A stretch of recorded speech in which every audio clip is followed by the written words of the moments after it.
How to set up parental controls on the Play Store. This tutorial shows you how to restrict content and keep things age-appropriate on your device. First, open the Play Store on your device. After that, tap on your profile icon at the top right. From there, tap on Settings. Right here, scroll down and tap on Family. Then tap on Parental Controls. Next, toggle on Parental Controls. You'll be asked to create a PIN to protect these settings. So, choose one you'll remember and tap OK to confirm. Once Parental Controls is enabled, you'll see content categories you can restrict.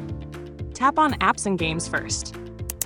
You'll see different rating levels from everyone, all the way up to adults only. Select the maximum rating you want to allow and tap Save. After that, go back and tap on Books. From here, you can choose whether to restrict sexually explicit books or allow all books available on the Play Store. Select the option you prefer and tap Save. Finally, with these categories set, your parental controls are now fully active.